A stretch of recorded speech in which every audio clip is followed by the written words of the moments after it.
देखिए, मेरा नाम मोहम्मद शरीफ है। मैं बीजेपी एसटी मोर्चा वाइस प्रेसिडेंट जेके यूटी से हूँ। आप सब साथी जानते हैं कि हाल ही में 17 जनवरी को डॉक्टर फारूक अब्दुल्ला साहब ने कुछ हमारे गुजर बकरवाल बिरादरी के लोगों को शेर भवन जम्मू में बुलाकर वहाँ पे उनके साथ एक बहुत ही बदतमीजी की बातें की, जहाँ तक मैं कहूँगा। और आज हम सब इस बात को लेकर यहाँ पे जमा हुए हैं कि डॉक्टर फारूक अब्दुल्ला साहब को मैं कहना चाहता हूँ कि आपने गुजर बकरवाल कौम को बेवकूफ़ बनाकर आपने 70 साल यहाँ पे राज किया रियासत जम्मू व कश्मीर ने।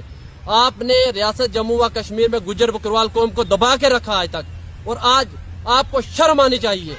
आपको इतनी ज्यादा बीजेपी की सियासत से आपको इतनी बौखलाहट होगी कि आपने आज इस निहत्ता शरीफ और एक मेहनत कौम पे आपने एक दाग लगाया। आपने क्या बोला कि गुजर बिकाऊ होते हैं और गुजर नमाजी नहीं है और गुजर बिक जाते हैं, इनके चौधरी पैसे लेकर इनके वोटों को बेच देते हैं। मैं फारूक अब्दुल्ला साहब से कहता हूं कि फारूक अब्दुल्ला साहब, असल में आपको शर्म आनी चाहिए।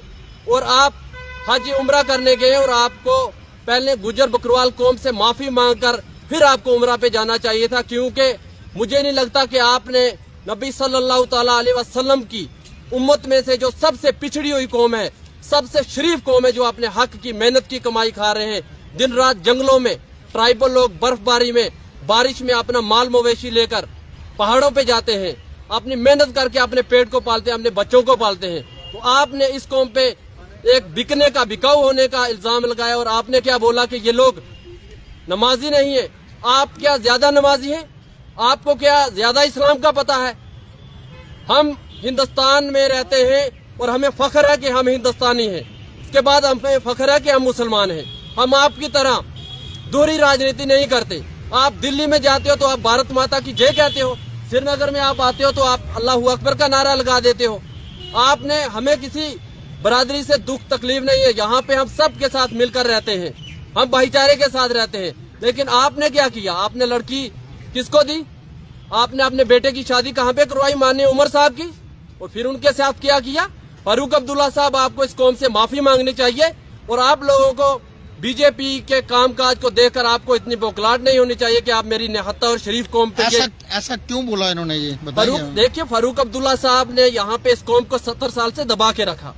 यहाँ पे इन लोगों को फॉरेस्ट राइट एक्ट 2006 में लागू हुआ हिंदुस्तान में, और हमारे रियासत व जम्मू व कश्मीर के तमाम हम मेरी बरादरी को सोशल एक्टिविस्ट बुजुर्गान लोग कहते रहे कि हमें वो कानून दिया जाए जो हिमाचल में लगा, जो बाकी की स्टेटों में लगा, यहाँ पे नहीं दिया। और इस फारूक अब्दुल्ला साहब ने यहाँ गुजर बकरवाल को दबा के रखा। आज इनको तकलीफ हुई है कि भारतीय जनता पार्टी ने आज गुजर बकरवाल कौम को गले लगाया है। आज आप मीडिया के मेरे सभी साथी एक एक बस्ती में जाकर देखो, आपको वहाँ पे 20-20, 25-25 ये आवास योजना के केस मिलेंगे। आप मेरे बुजुर्गों से पूछोगे, इनको महीना पेंशन मिलती है। आप इनसे पूछोगे, इनके घरों में गैस सिलेंडर पहुंचे हुए।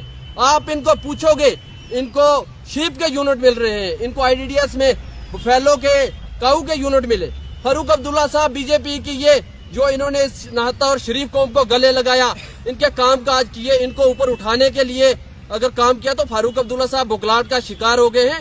लेकिन फारूक अब्दुल्ला साहब, अगर आप इस कौम को गले लगाते तो मुझे यकीन है ये कौम आज आपका नारे लगाती। लेकिन आपके दबा के रखा और आपने 370 का मिस यूज किया। 370 की आड़ में आपने कश्मीरी नौजवानों, मेरी कश्मीरी माओ की गोद को खाली किया आपने, मेरी कश्मीरी बहनों के भाइयों को छीना आपने, मेरे कश्मीरी बिरादरी को आपने तबाह बर्बाद किया। हालांकि कश्मीर के लोगों से ज्यादा शायद ही कोई पक्का हिंदुस्तानी हो सकता है।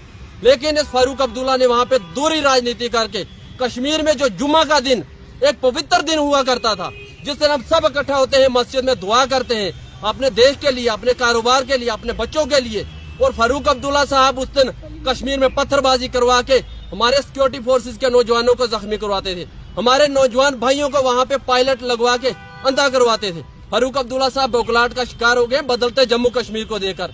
मैं फारूक अब्दुल्ला साहब से कहता हूँ कि आपको थोड़ा सा होश में सोच समझकर आपको अपनी सियासत करनी चाहिए। मुझे आपकी सियासत से कोई तकलीफ नहीं है, लेकिन आपको हमारी कौम पे जो आपने दाग लगाया माफी मांगनी चाहिए, वरना आपके खिलाफ जम्मू कश्मीर का एक गुजर बकरवाल रोड पे निकलेगा।